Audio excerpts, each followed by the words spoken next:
Greetings, adventurers. It is I, the Quest Master, and welcome back to another fun episode of Quest for Lubok, the open source fantasy game that is completely text based.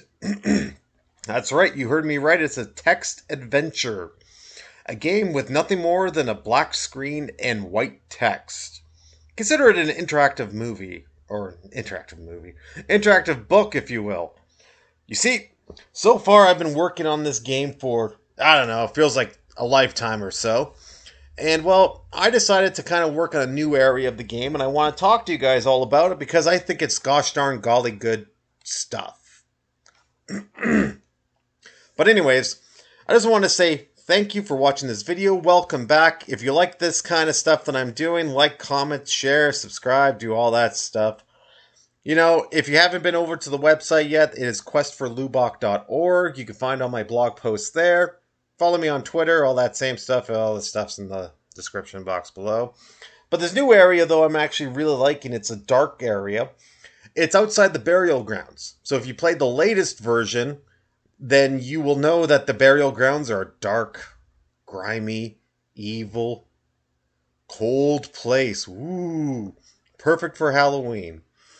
But off the beaten path outside the burial grounds, you'll find this place here, which is the catacombs. It is a big, vast, open area, which I do think a lot of you people will like.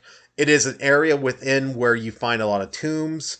That's where the high-ranking officials kind of are going, you know.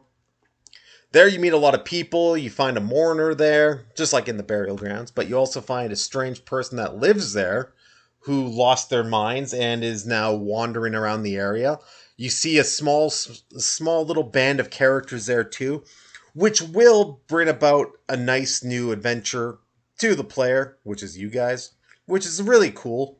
I think you guys will really like it because it deals with a lot of what am I trying to say? The downfall of the society that was brought upon by Prince Lubok and his takeover. So by doing so, all these people had to flee. So a lot of people, like in the earlier steps of the game, the beginning of the game, a lot of people went underground. That's where you find the underground village. A lot of people didn't want to fight. A lot of people ran. A lot of people panicked. It happens. So a lot of people who are also outside of the villages, who are outlaws, or just trying to make their way to a safer location outside the province, do find themselves living in such areas for the time being. Sort of like gypsies, in a way. But these people are hard up, they're tired, they're disheveled, they're just trying to make a name, you know, trying to live their lives without drawing any attention to themselves. But you discover this. You find also some grave robbers. Now, the grave robbers as a whole are the lowest of the low, if you ask me. Anybody who robs a grave is completely bottom rung in society, and that's what these people are. And within it, you discover another small civilization, another small society. Not within this area, but a network of sorts of grave robbers who rob from, you know, wealthy graves. And that's when you discover an entire underground network of such, which you will be having to deal with later on in the game. Now, before I go into any more detail, I will say this, though, that if you don't want to play the game online, if you don't have the means or the know-how on how to get the game to run on your native system, there is a .exe. I did put it up on GitHub. It is free to download. It's for you guys all. If you're curious, if you just want to play the game in its entirety. Anyways, I'm tired. I got off work, all right? But you could find it there. But this game is always updating. This game is always expanding. More and more is always going to come to this game. But within this area, you soon discover a lot more of the human nature elements of people. You soon discover where a big group of people are. See, I'm screwing up these words, and I apologize. It's been a heck of a day, but You do discover that from this area here, you discover a few new locations. Now the locations will take you upon a bigger path. One location takes you to a wizard. The other location takes you to another village. Now within this area, now I should say the wizard's more of a necromancer, and it's going more towards the fantasy attributes in the fantasy story of Quest for Lubok, because so far it's been fantasy mixed with adventure, mixed with I want to say drama, not really drama, but there's a dash of drama in there, and horror. It's the horrors of life. It's the horrors of everyday life, and that's what this area brings out. Because in reality, life is filled with terrible things. Like there are horrible people out there that will do horrible things to you. And there are people out there that will rob graves for money. There are people out there that will cannibalize, if they're hungry enough. And that's what I'm trying to tell. I'm trying to tell a great story. I'm trying to show you all a world that has fallen under a totalitarian rule of an evil monarchy. And just like many of the totalitarian societies that we live in, that there are people living in, this is what it's kind of shedding light on. Because yes, the sun always does shine on TV and in movies. The ending is always happy, but the harsh reality is that's not always the case, and that's what I'm going for here. Is I'm just trying to tell a story with some realism, and that's my goal, and bring you along for the ride. I've got many more subscribers, which I'm actually greatly proud of. I'm extremely happy that people are commenting, and it makes me feel happy knowing that my work is being appreciated. You know, Beforehand, I didn't mind. I was like, yeah, whatever, this is just for me.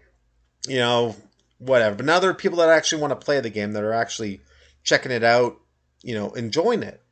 It fills me with pride.